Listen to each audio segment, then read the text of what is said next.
अधिकतर मनुष्यों ने अपने आप से कभी न कभी ये सवाल ज़रूर किया है कि मृत्यु के बाद मेरा क्या होगा।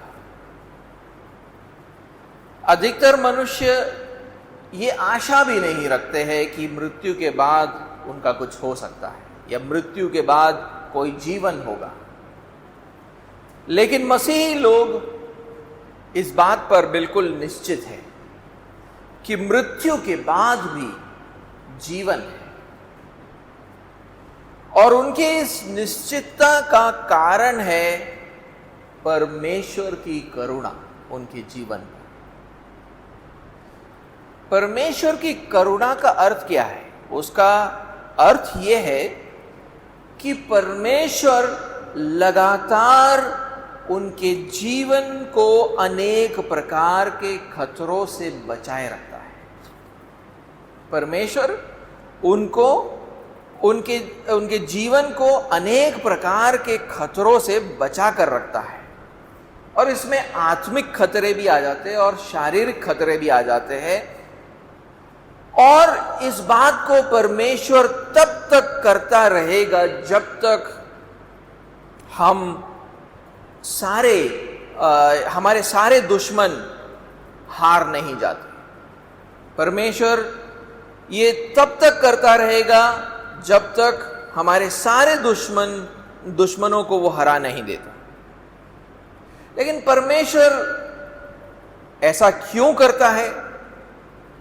परमेश्वर के करुणा का उद्देश्य यह है कि हम सब सर्वदा के लिए जीवित रहें। वो चाहता है कि हम अनंत जीवन पाए, इसीलिए परमेश्वर हमारे जीवन में अपनी करुणा को देता है। इसीलिए वो हमें लगातार हर प्रकार के खतरों से बचाता है। आज के भजन के दूसरे भाग में, इस भजन के पहले भाग को हमने पिछले हफ्ते देखा था, आज उसके दूसरे भाग में हम इसी बात को सीखते हैं। तो आए हम भजन निकाले, भजन 52 और उसका 6वें आयत से 9वें आयत को हम पढ़ेंगे। भजन 52 उसके 6वें आयत से 9वें आयत को हम पढ़ेंगे। तब धर्मी लोग इस घटना को देखकर डर जाएंगे और यह कहकर उस पर हंसेंगे, देखो ये वही पुरुष है जिसने परमेश्वर को अपनी शरण नहीं माना, परंतु अपने धन की बहुतायत पर भरोसा रखता था और अपने को दुष्टता में दृढ़ करता रहा। परंतु मैं तो परमेश्वर के भवन में हरे जैतून के वृक्ष के समान हूं। मैंने परमेश्वर की करुणा पर सदा सर्वदा के लिए भरोसा रखा है।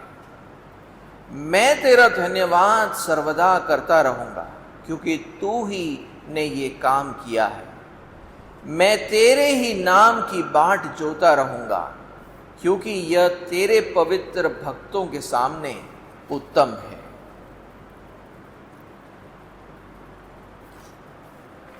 आज का पहला जो मेरा बिंदु है वो ये है कि धर्मी दुष्ट पर होने वाले न्याय से सीख लेता है।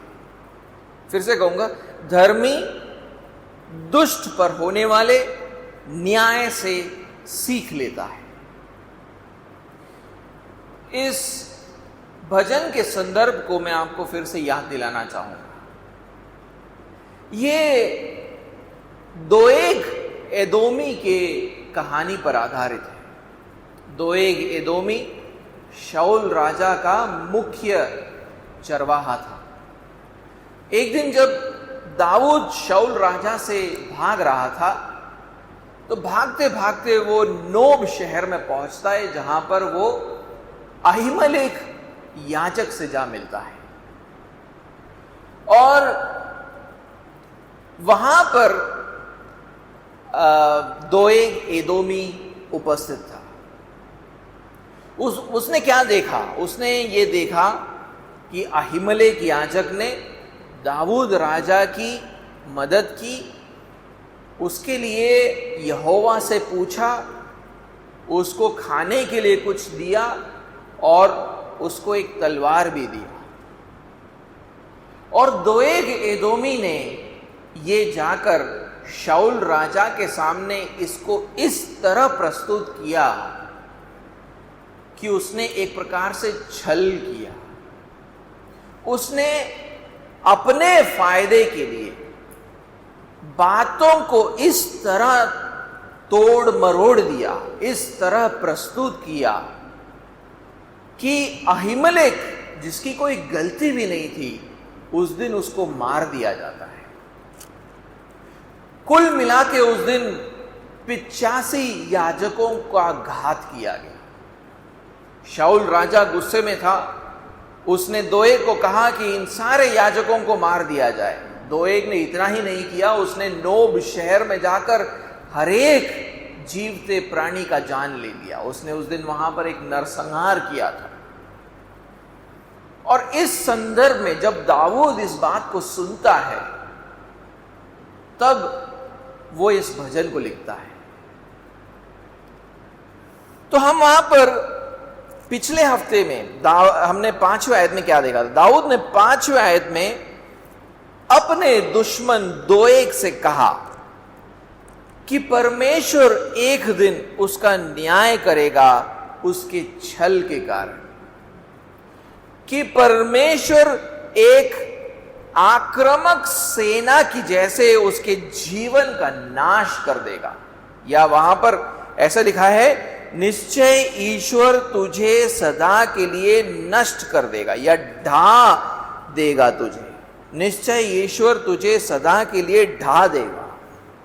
लिखा है, वह तुझे पकड़कर तेरे डेरे से निकाल देगा और जीवितों के लोक से तुझे उखाड़ डालेगा। उसने दोएग से कहा कि परमेश्वर एक आक्रामक सेना की जैसे उसके जीवन का नाश करेगा, कि परमेश्वर उसके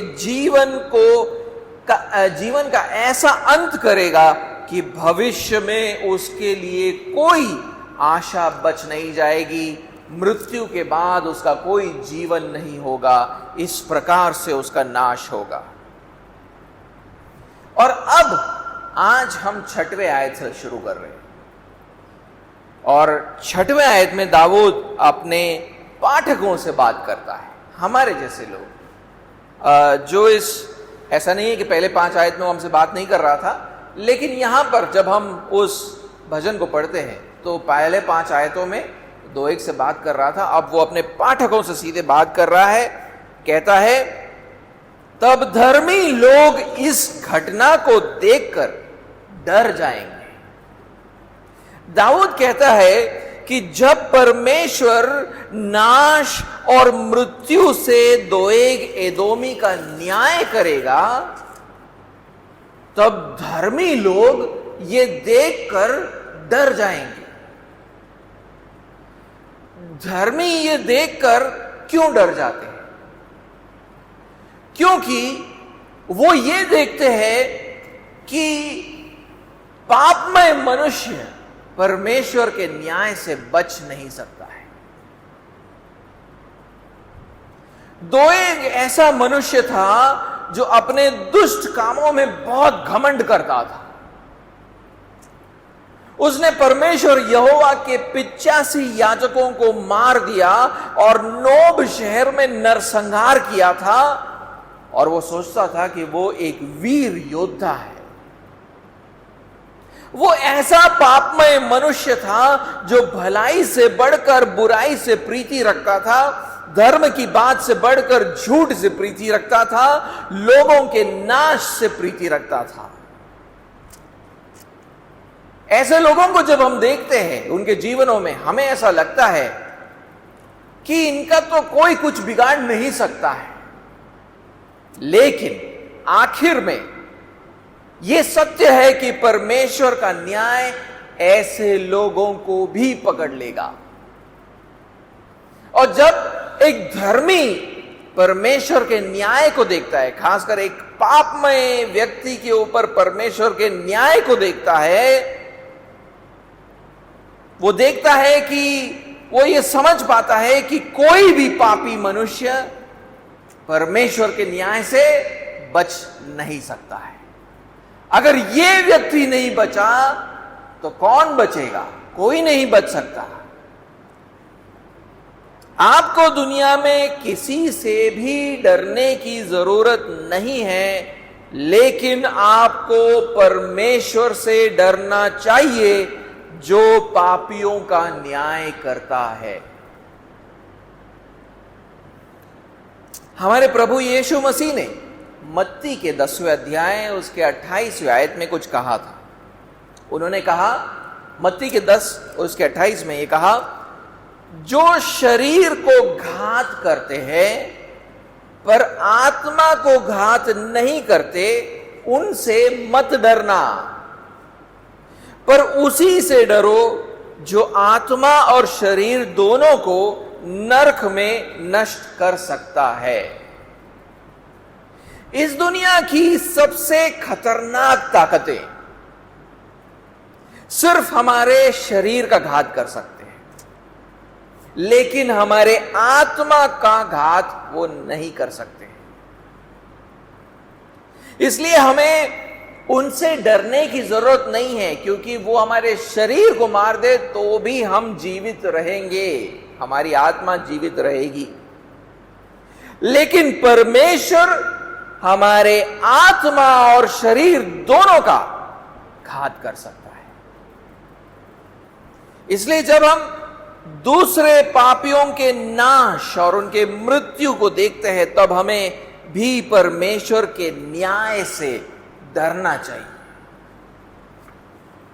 क्योंकि हमने भी पाप किया है और हम परमेश्वर के न्याय के योग्य बन जाते हैं। दाऊद कहता है कि धर्मी न्याय को देखकर डरेंगे और फिर कुछ और भी करते हैं। वहां पर दाऊद कहता है कि वो दो एक पर हंसेंगे, दो एक पर हंसेंगे। तो यहां पर विरोधाभासी बात हो रहा है। यहां पर कहता है कि परमेश्वर के न्याय को वो देखकर डरेंगे और दो एक पर हंसेंगे। तो डर और हंसी दोनों एक साथ। लेकिन दो एक पर क्यों हंसेंगे? हमने ये तो समझ लिया कि परमेश्वर से क्यों डरते हैं, लेकिन दो एक पर क्यों हंसते हैं? दाऊद बताता है कि वो दो एक पर हंसते हुए वहां पर वो क्या कहते हैं। वो कहते हैं, देखो ये वही पुरुष है जिसने परमेश्वर को अपनी शरण नहीं माना, परंतु अपने धन की बहुतायत पर भरोसा रखता था और अपने को दुष्टता में दृढ़ करता रहा। धर्मी दो एक के जीवन को देखकर कहेंगे कि इस मनुष्य ने परमेश्वर को अपना शरण नहीं माना। दूसरे शब्दों में कहूं तो उसने परमेश्वर पर भरोसा नहीं किया था। बाहर से तो दो एक अपने आप को एक विश्वासी बताता था। इसलिए हम शमूएल की किताब में हम ये पढ़ते हैं कि वो एक दिन परमेश्वर के तंबू में उपस्थित था, लेकिन वो सच में परमेश्वर पर विश्वास नहीं करता था। जब शाऊल राजा ने यहोवा के याजकों को मारने की आज्ञा दी, तब शाऊल के पहरुओं ने याजकों को नहीं मारा। क्यों नहीं मारा? क्योंकि वो परमेश्वर पर भरोसा करते थे और वो उसके न्याय से डरते थे। लेकिन दो एक ऐसा व्यक्ति नहीं था। जब शाऊल ने उसे कहा कि याजकों को मार दे, तब उसने वैसा ही किया। पढ़े उसको, पहले शमूएल के 22वें अध्याय को पढ़े। पहला शमूएल और उसका 22वां अध्याय और उसका 17वां और 18वां आयत पढ़ेंगे। फिर राजा ने उन पहरुओं से जो उसके आसपास खड़े थे आज्ञा दी, मुड़ो और यहोवा के याजकों को मार डालो, क्योंकि उन्होंने भी दाऊद की सहायता की है और उसका भागना जानने पर भी मुझ पर प्रकट नहीं किया। परंतु राजा के सेवक यहोवा के याजकों को मारने के लिए हाथ बढ़ाना न चाहते थे। तब राजा ने दोएग से कहा, तू मुड़कर याजकों को मार डाल। तब एदोमी दोएग ने मुड़कर याजकों को मारा और उस दिन सनी वाला एपोद पहने हुए 85 पुरुषों को घात किया और याजकों के नगर नोब को उसने स्त्रियों, पुरुषों और बाल बच्चों और दूध पीतों और बैलों, गधों और भेड़ बकरियों समेत तलवार से मारा। दोएग ने परमेश्वर पर भरोसा नहीं किया था, ना वो उसके न्याय से डरता था, क्योंकि उसका भरोसा किसी और वस्तु पर था। उसका विश्वास किसी और वस्तु पर था। और दाऊद कहता है, परंतु अपने धन की बहुतायत पर भरोसा रखता था और अपने को दुष्टता में दृढ़ करता रहा। वहां पर जो 7वें आयत का जो आखिरी भाग है, उसका अनुवाद अलग अलग रीति से होता है। यहां पर लिखा है कि अपने को दुष्टता में दृढ़ करता रहा। अगर उसका सीधा सीधा अनुवाद करें तो ऐसा भी लिखा जा सकता है कि वो अपनी दुष्टता में प्रबल बना रहा, जिसका मतलब है कि वो अपने दुष्ट कार्यों में बना रहा। किंग जेम्स वर्जन कहता है कि उसने अपने आप को दुष्टता में मजबूत किया। नेट ट्रांसलेशन कहता है कि वो दूसरों के नाश करने की योजना में साहसी बना रहा, लेकिन उसने पाप के प्रति ऐसा समर्पण, ऐसा साहस, ऐसी ताकत कहां से प्राप्त की? दाऊद कहता है कि ये उसके धन के बहुतायत से उत्पन्न हुआ। दाऊद कहता है, परंतु अपने धन की बहुतायत पर भरोसा रखता था और अपने को दुष्टता में दृढ़ करता रहा। एक मनुष्य का धन उसे आत्मिक रीति से इतना अंधा बना देता है कि वो अपने बुराई पर घमंड करने लगता है और वो परमेश्वर पर भरोसा नहीं रखता है, ना उसके न्याय से डरता है, लेकिन ये समझता नहीं है कि परमेश्वर का न्याय आखिर में उसे पकड़ लेगा। इसलिए धर्मी उसके इस मूर्खता को देखकर उस पर हंसते हैं। कोई व्यक्ति अगर ऐसा हो कि वो भरोसा करे अपनी दौलत पर और उसके कारण पाप करता जाए और परमेश्वर से ना डरे, परमेश्वर के न्याय से ना डरे, और आखिर में जब परमेश्वर उसका न्याय करेगा तो धर्मी क्या करेंगे? धर्मी उसके मूर्खता को देखकर उस पर हंसेंगे। परमेश्वर के न्याय पर धर्मी लोगों की इस प्रतिक्रिया से हम क्या सीख सकते हैं? पहली बात, धर्मी परमेश्वर के न्याय को देखकर डरते हैं। जब हम ये देखते हैं कि घमंडी बुरे लोगों का नाश हो रहा है और वो हर दिन मरकर इस दुनिया को छोड़ रहे हैं, तब हमें परमेश्वर के न्याय से डरना चाहिए और अपने पापमय राहों से मुड़ना चाहिए। जब भी आप किसी अविश्वासी के मृत्यु का खबर सुनो, जब आप रास्ते पर किसी को लाश ले जाते हुए देखो, तो आपको परमेश्वर का न्याय याद आना चाहिए, क्योंकि वो जो व्यक्ति जो मरा है वो परमेश्वर के न्याय का अनुभव कर रहा है आज।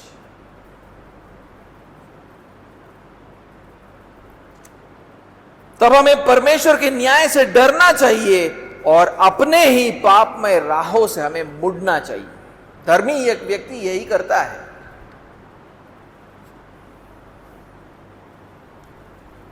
जब भी मैं बड़े बड़े सामर्थी लोगों की मृत्यु की खबर सुनता हूं तो मैं सोचता हूं कि आज तक उसने जीवन कैसा जिया।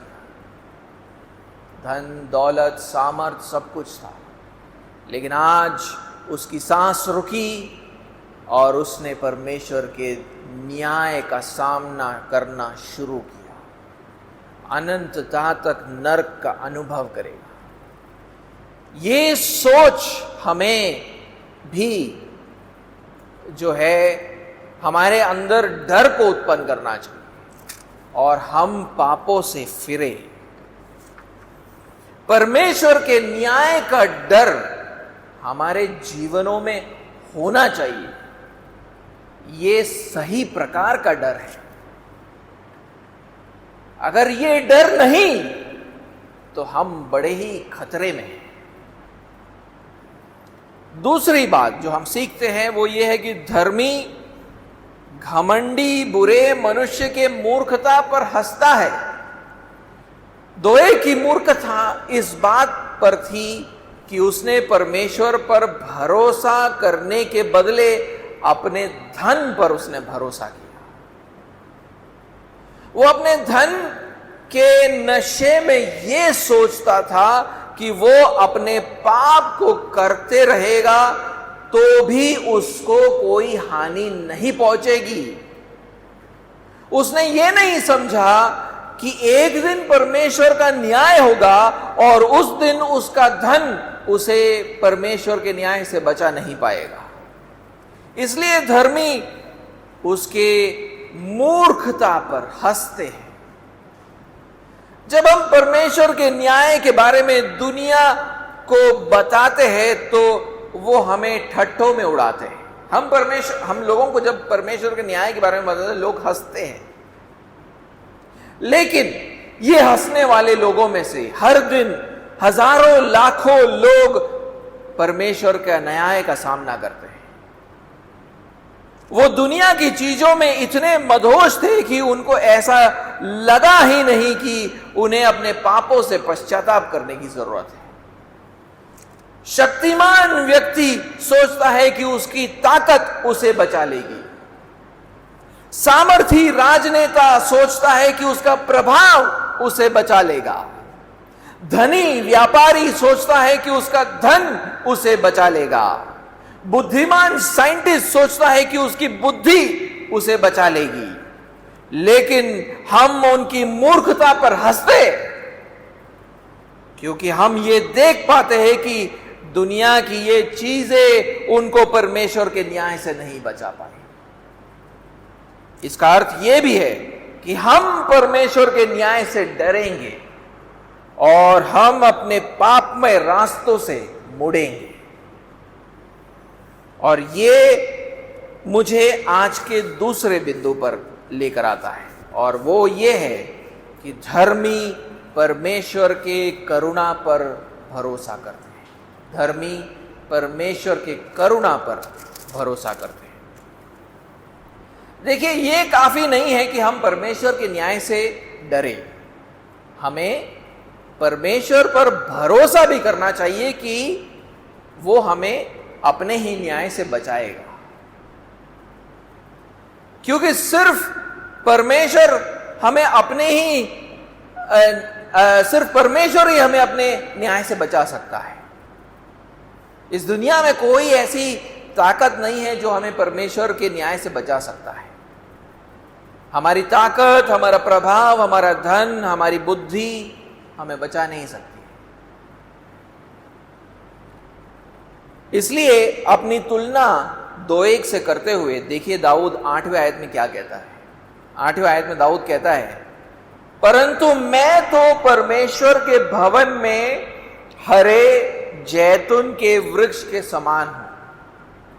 मैंने परमेश्वर की करुणा पर सदा सर्वदा के लिए भरोसा रखा है। दाऊद कहता है, मैं तो परमेश्वर के भवन में हरे जैतून के वृक्ष के समान हूं। यहां पर 2:1 के कार्यों से तुलना की जा रही है। 2:1 ने परमेश्वर को अपना शरण नहीं माना, लेकिन दाऊद ने परमेश्वर को अपना शरण माना, इसलिए वो अपने आप को परमेश्वर के भवन में बढ़ने वाले हरे जैतून का वृक्ष बताता है। जैतून के पेड़ सबसे लंबे जीवन वाले पेड़ों में से एक है। कई सालों तक वो जीवित रह सकते हैं। जैतून का पेड़ लंबी आयु का प्रतीक है। दाऊद कह रहा है कि दोएग के मुकाबले उसकी आयु बहुत लंबी है। दोएग तो खत्म हो जाएगा एक दिन, परमेश्वर का न्याय आएगा, मृत्यु होगी, खत्म हो जाएगा वो। लेकिन वो कहता है कि दोएग के मुकाबले मेरी आयु बहुत लंबी है, क्योंकि उसने परमेश्वर को अपना शरण माना है। दूसरे शब्दों में कहूं तो उसने परमेश्वर पर भरोसा किया है। इसलिए उसके बाद वो दाऊद कहता है, मैंने परमेश्वर की करुणा पर सदा सर्वदा के लिए भरोसा रखा है। जैसे मैं पिछले कुछ हफ्तों से कहता आ रहा हूं, परमेश्वर की करुणा का अर्थ क्या है? परमेश्वर अपने लोगों को उनके संकटों से, उनके दंड से, उनके नाश से लगातार बचाता रहता है। यही परमेश्वर की करुणा है। वो हमें नष्ट नहीं होने देता है। दाऊद ने परमेश्वर पर भरोसा किया। उसने परमेश्वर पर भरोसा किया था कि वो उससे, इस संसार के दुश्मनों से बचाएगा। परमेश्वर उसे इस संसार के दुश्मनों से बचाएगा। इसलिए परमेश्वर ने उसे दोएग की बुराई से बचाया था। दोएग ने सारे याजकों का घात किया, यहां तक कि उनके नोब शहर का घात किया, ताकि कोई याजक बच ना पाए जो दाऊद के लिए परमेश्वर से पूछे। अब आप समझ रहे, दोएग ने सिर्फ याजकों को मारकर वहां पर अंत नहीं किया, उसने नोब शहर में जाकर सबको मार दिया। क्यों मार दिया पता है? इसलिए मार दिया ताकि एक भी याजक बचे नहीं जो दाऊद के लिए परमेश्वर से पूछे। लेकिन परमेश्वर की करुणा दाऊद पर थी। परमेश्वर ने क्या किया? दोएग की बुद्धि ने, तो उसकी दुष्टता ने इस तरह कार्य किया कि उसने प्रयास किया कि दाऊद को आज से परमेश्वर की वाणी कभी सुनाई ना दे पाए। लेकिन परमेश्वर ने क्या किया? परमेश्वर ने अहीमेलेक याजक के एक पुत्र को बचा लिया, और वो जाकर दाऊद के साथ मिल जाता है, और उसके द्वारा फिर परमेश्वर दाऊद को अपनी सम्मति देता रहा। इस तरह परमेश्वर ने दाऊद को बचाए रखा उसके संकटों से। पढ़कर देखिए, पहला शमूएल उसका 22वां अध्याय में वापस जाएंगे।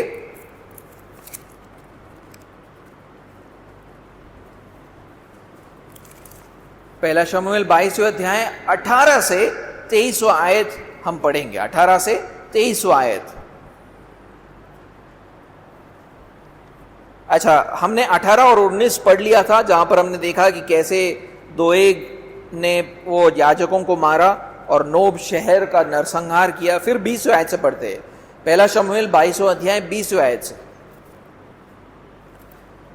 परंतु अहितुब के पुत्र अहीमेलेक का एब्यातार नामक एक पुत्र बच निकला और दाऊद के पास भाग गया।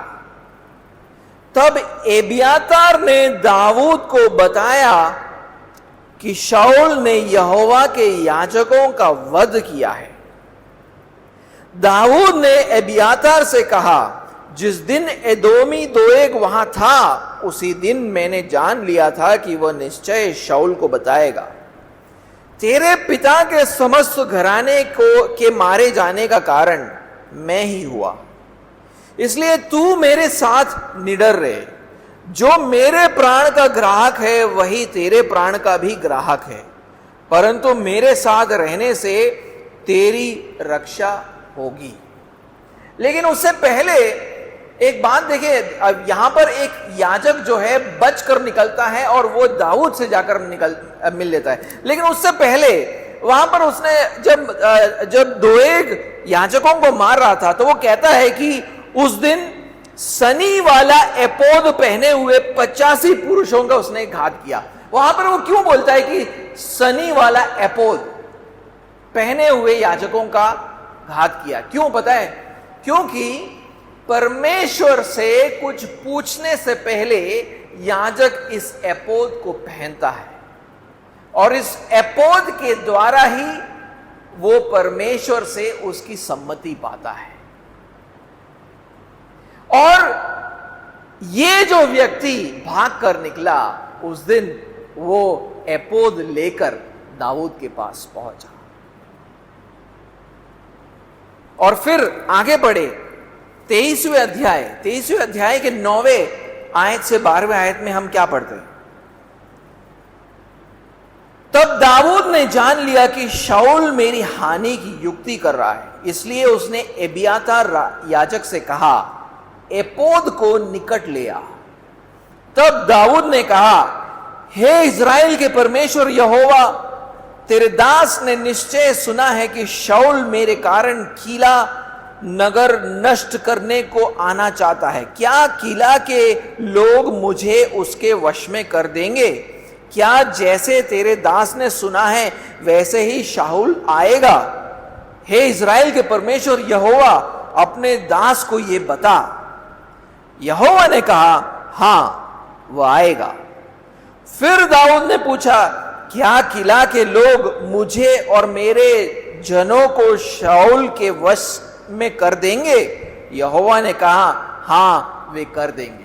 देख पा रहे हैं, शाऊल उसके पीछे पड़ा हुआ था और एपोद के द्वारा परमेश्वर जो है, याजक जो एपोद पहने हुए था, उसके द्वारा परमेश्वर दाऊद से बात करता रहा। और इस तरह परमेश्वर की करुणा दाऊद के जीवन पर बनी रही। परमेश्वर उसको बताता था कि क्या करना है और क्या नहीं करना है, और इस तरह उसने दाऊद के जीवन को बचाए रखा। इस जीवन के संकटों में जब दाऊद ने परमेश्वर के करुणा का अनुभव किया, तब उसको यह निश्चय हुआ कि परमेश्वर उसे आखिरी न्याय से भी बचाएगा। दाऊद जानता था कि वो एक पापमय मनुष्य है और वो परमेश्वर के न्याय के योग्य है, लेकिन उसने मृत्यु और नरक में अनंत दुख से बचने के लिए परमेश्वर पर भरोसा किया था। जिसका मतलब यह है कि परमेश्वर उसे स्वर्ग में अनंत जीवन देगा। उसीलिए दाऊद कहता है, मैंने परमेश्वर की करुणा पर सदा सर्वदा के लिए भरोसा रखा है। परमेश्वर सदा सर्वदा के लिए अपने लोगों पर करुणा करता है। इसलिए दाऊद अपने आप को परमेश्वर के भवन में एक हरे जैतून का वृक्ष बताता है। कह रहा है कि परमेश्वर के करुणा के कारण मैं एक लंबे जीवन का अनुभव करूंगा, अनंत जीवन मेरा होगा। लेकिन जैसा कि आप देख सकते हो, यह सिर्फ उन लोगों के लिए है जो परमेश्वर के करुणा पर भरोसा करते हैं। परमेश्वर की करुणा पर भरोसा करते हैं। दाऊद ने भरोसा किया था, उसीलिए परमेश्वर की करुणा उसके ऊपर बनी रही और वो अनंत जीवन का भागी था। और परमेश्वर अपनी करुणा अपने पुत्र यीशु मसीह के द्वारा ही देता है। समझ रहे हैं आप मेरी बात? परमेश्वर अपनी करुणा अपने पुत्र यीशु मसीह के द्वारा ही देता है।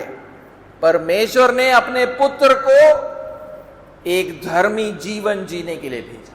धर्मी जीवन का मतलब है सिद्धता से परमेश्वर के आज्ञाओं का पालन करना, यहां तक कि उसको पापियों के लिए क्रूस पर मरना था परमेश्वर की आज्ञा के अनुसार, ताकि जब वो पापी यीशु पर विश्वास करेंगे उनके पाप क्षमा होंगे उसके बलिदान के आधार पर, और परमेश्वर यीशु की धार्मिकता को उन्हें दान के रूप में देगा।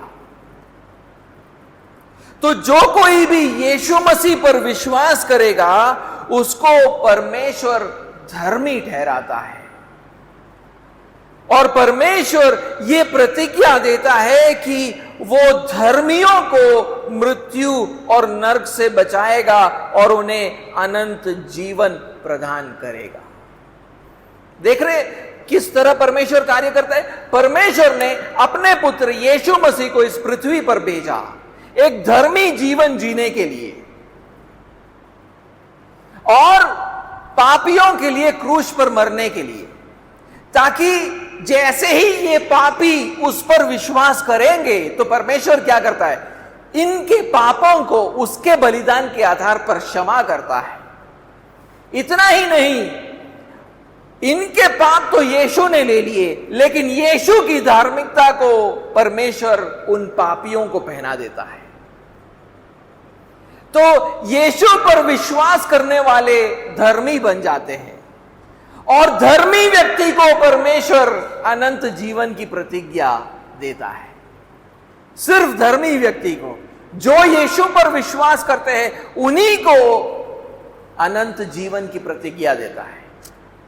और उस अनंत जीवन तक पहुंचाने के लिए परमेश्वर अपनी करुणा उन पर रखता है, उन्हें उनके जीवन को सुरक्षित बनाए रखता है। यूहन्ना का 3 अध्याय 16 आयत क्या कहता है? यूहन्ना 3 अध्याय 16 आयत, इसको आपने बहुत बार पढ़ा होगा। यूहन्ना 3 अध्याय 16 आयत, क्योंकि परमेश्वर ने जगत से ऐसा प्रेम रखा कि उसने अपना इकलौता पुत्र दे दिया, ताकि जो कोई उस पर विश्वास करे वो नष्ट ना हो परंतु अनंत जीवन पाए। यानी विश्वास करने वाला धर्मी व्यक्ति वो अनंत जीवन पाएगा। रोमियो का 6वां अध्याय और उसका 23वां आयत पढ़े। रोमियो का 6वां अध्याय 23वां आयत, क्योंकि पाप की मजदूरी तो मृत्यु है, परंतु परमेश्वर का वरदान हमारे प्रभु मसीह यीशु में अनंत जीवन है।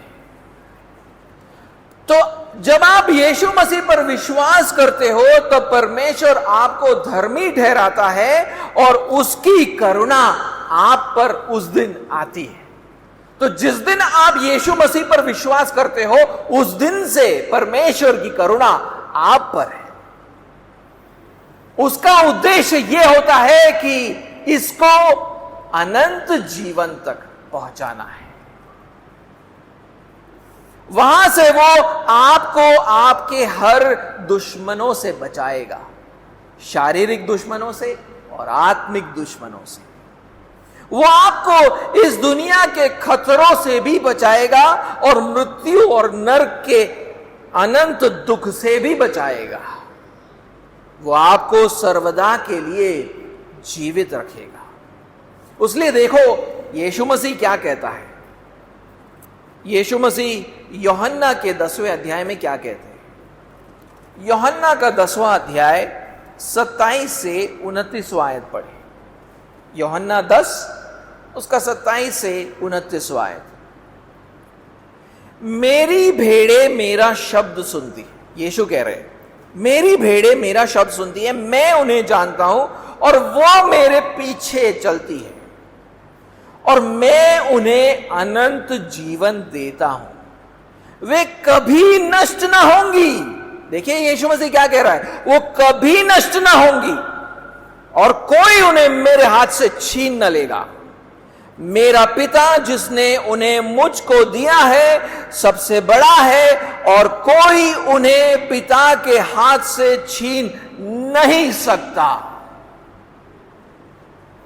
यानी आप जब यीशु मसीह के पीछे चलने लगते हो, उसके बाद यीशु मसीह की यह प्रतिज्ञा है कि वो आपको अनंत जीवन देकर ही रहेगा। कोई ऐसी ताकत नहीं जो आपको उसके हाथ से छीन सकता है। प्रेरित पौलुस ने भी इसी बात को बोला था एक अलग ढंग से।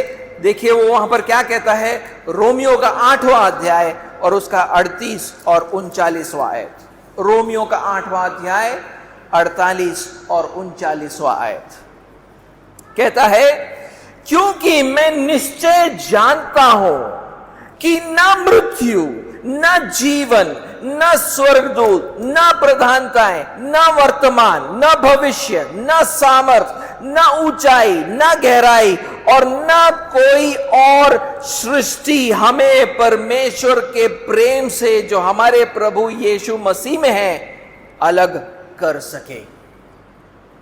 दुनिया में ऐसी कोई ताकत नहीं है जो हमें परमेश्वर के प्रेम से बचा सकता है, अलग कर सकता है। अनंत जीवन हमसे छीन सकता है, ऐसी कोई ताकत नहीं। तो मेरा आज आपके लिए एक ही सवाल है, क्या आपने यीशु मसीह पर सच में भरोसा किया है? अगर किया है तो दाऊद के अनुसार आप परमेश्वर के भवन में बढ़ने वाले हरे भरे जैतून वृक्ष के समान। परमेश्वर आपको सुरक्षित रखेगा और आपको बनाए रखेगा। आपको अनंत जीवन में पहुंचाने के लिए जो कुछ भी करना है उसे वो करेगा। दुनिया में ऐसी कोई ताकत नहीं है जो आप से अनंत जीवन छीन सकता है। तीसरा और आखिरी बिंदु, धर्मी परमेश्वर का धन्यवाद करते और बांट जोते हैं। धर्मी परमेश्वर का धन्यवाद करते हैं और बांट जोते हैं। आप जब उस भजन को देखोगे तो पहले 5 आयत में दाऊद सीधे सीधे 2-1 से बात करता है। 6वें और 7वें आयत में वो अपने पाठकों से बात करता है, लेकिन अब 9वें आयत में वो सीधे परमेश्वर से बात करने लगता है। वो 9वें आयत के पहले भाग में लिखता है, मैं तेरा धन्यवाद सर्वदा करता रहूंगा क्योंकि तू ही ने ये काम किया है।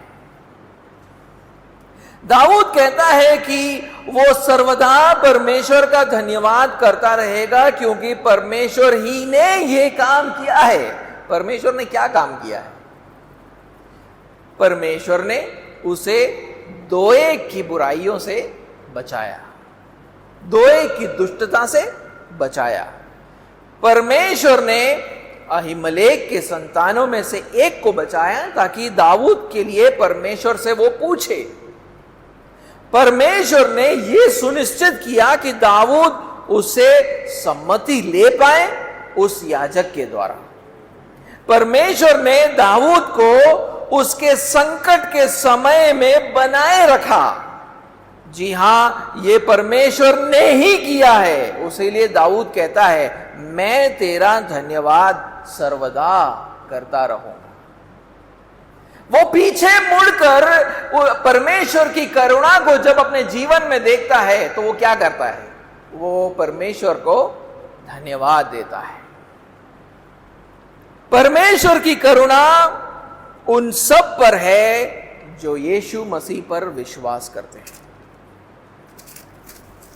पुराने नियम के संतों ने भी इस बात को प्रकट किया था कि वो यीशु मसीह की राह देख रहे हैं, और इसमें दाऊद भी शामिल था। दाऊद अपने अनेक लेखों में यीशु मसीह का संकेत करता है, और इसलिए उसका एक भजन पढ़कर देखो प्रेरित पतरस क्या कहता है। प्रेरितों का कृत्य दूसरा अध्याय, प्रेरितों का कृत्य दूसरा अध्याय और 29 आयत से 31वें आयत तक, 29वें आयत से 31वें आयत तक। तो वो पतरस अपने प्रचार में दाऊद के एक भजन को बताता है 25वें आयत से 28वें आयत तक, और फिर वो यूं कहता है 29वें आयत से, हे भाइयों, मैं कुलपति दाऊद के विषय में तुमसे साहस के साथ कह सकता हूं कि वो तो मर गया और गाड़ा भी गया, और उसकी कब्र आज तक हमारे यहां विद्यमान है। वो भविष्यवक्ता था, वो जानता था कि परमेश्वर ने मुझसे शपथ खाई है कि मैं तेरे वंश में से एक व्यक्ति को तेरे सिंहासन पर बिठाऊंगा। उसने होने वाली बात को पहले ही से देखकर मसीह के जी उठने के विषय में भविष्यवाणी की कि ना तो उसका प्राण अधोलोक में छोड़ा गया और ना उसकी देह सड़ने पाई। तो पतरस कहता है कि दाऊद अपने भजन में यह लिख रहा है कि यीशु मसीह जो है वो मृत्यु से जी उठेंगे। तो दाऊद यीशु मसीह की बाट जो रहा था, वो भी यीशु मसीह पर विश्वास करता था। पुराने नियम के हर भविष्यवक्ता ने भी यीशु मसीह के दुखों और आने वाले महिमा के बारे में लिखा है। पहला पतरस पढ़े, पहला पतरस का जो किताब है उसको खोले, पहला पतरस और उसका 10वां और 11वां आयत पढ़े। पहला पतरस पहला अध्याय 10वां और 11वां आयत। इसी उद्धार के विषय में उन भविष्यवक्ताओं ने बहुत खोजबीन और जांच पड़ताल की, जिन्होंने उस अनुग्रह के विषय में जो तुम पर होने को था भविष्यवाणी की थी। उन्होंने इस बात की खोज की कि मसीह का आत्मा जो उनमें था और पहले ही से मसीह के दुखों की और उसके बाद होने वाली महिमा की गवाही देता था, वो कौन से और कैसे समय की ओर संकेत करता था। तो पुराने नियम के भविष्यवक्ताओं ने पहले से ही उनके अंदर कार्य करने वाले पवित्र आत्मा के द्वारा क्या किन बातों के बारे में लिखा? उन्होंने लिखा कि यीशु मसीह को किन दुखों को उठाना पड़ेगा और उसके बाद आने वाली महिमा के बारे में उन्होंने लिखा था। तो उसका अर्थ है कि पुराने नियम का हर भविष्यवक्ता यीशु मसीह के बारे में जानता था, विश्वास करता था। भले यीशु मसीह के बारे में उनका ज्ञान जितना भी धुंधला था, पुराने नियम के संतों ने यीशु मसीह पर विश्वास किया था और इसलिए उन्होंने भी अपने जीवनों में परमेश्वर के करुणा का अनुभव किया था। तो पुराने नियम के संतों ने परमेश्वर की करुणा का अनुभव इसलिए किया था क्योंकि उन्होंने भी यीशु मसीह पर विश्वास किया था। यीशु मसीह पर विश्वास किए बिना किसी पर परमेश्वर की करुणा नहीं होती है। और इसलिए हमारे साथ साथ पुराने नियम के संत भी अनंत जीवन को पाएंगे। और जैसे उन्होंने परमेश्वर को धन्यवाद दिया उनके जीवन में परमेश्वर के करुणा के लिए, वैसे ही हमें भी परमेश्वर को धन्यवाद देना चाहिए हमारे जीवन में परमेश्वर के करुणा के लिए। जब हम आर्थिक मुश्किलों से गुजरे तब अपनी करुणा से परमेश्वर ने हमारे मूल जरूरतों को पूरा किया था। हम परमेश्वर को उसके करुणा के लिए धन्यवाद करते रहे। जब हम अथवा हमारे प्रियजन बीमारी से होकर गुजरे, तब अपनी करुणा से परमेश्वर ने हमें बनाए रखा। हम परमेश्वर के उस करुणा के लिए धन्यवाद दें।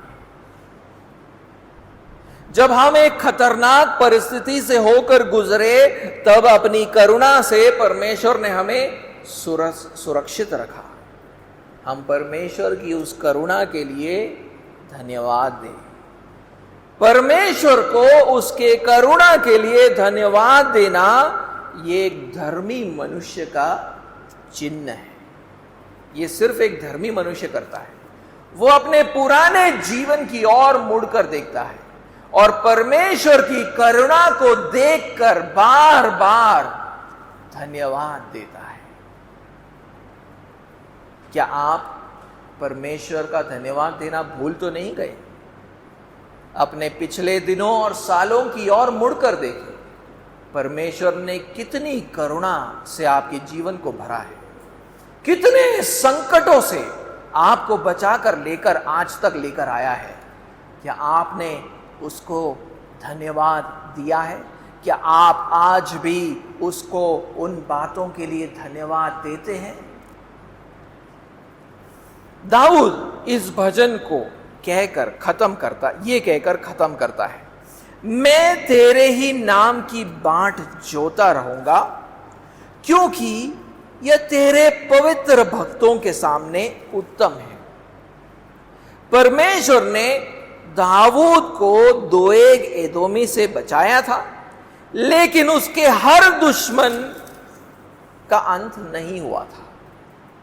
दोएग से तो बचा लिया था, लेकिन उसका मतलब यह नहीं है कि दाऊद के जीवन का हर दुश्मन खत्म हो चुका था।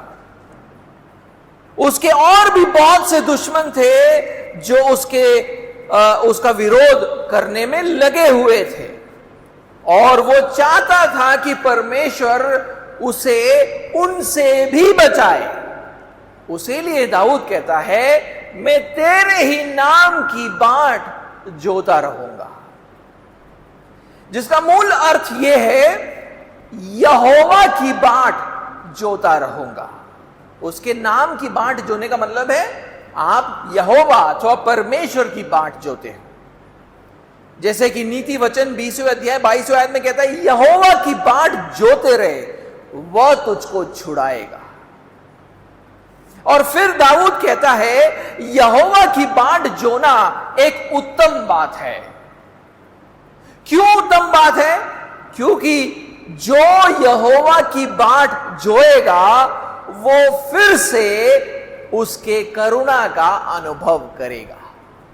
जो परमेश्वर की बाट जोएगा, वो फिर से उसकी करुणा का अनुभव करेगा। बाट जोना हमारे विश्वास को दर्शाता है। हम जब परमेश्वर की बाट जोते हैं किसी विषय पर, तो वो हमारे विश्वास को दर्शाता है, और हमारे विश्वास को देखकर परमेश्वर की करुणा हम पर बनी रहती है। परमेश्वर और दाऊद कहता है कि तेरे पवित्र भक्तों के सामने ये उत्तम है। देखिए, परमेश्वर के लोगों का सामूहिक अनुभव यही रहा है कि यहोवा की बाट जोना एक उत्तम बात है, क्योंकि जब हम यहोवा की बाट जोते हैं, तब हम उसके करुणा का अनुभव करते हैं। कलीसिया का यही अनुभव रहा है कि जब भी हमने परमेश्वर की बाट जोई है, उसकी करुणा हम पर आई है।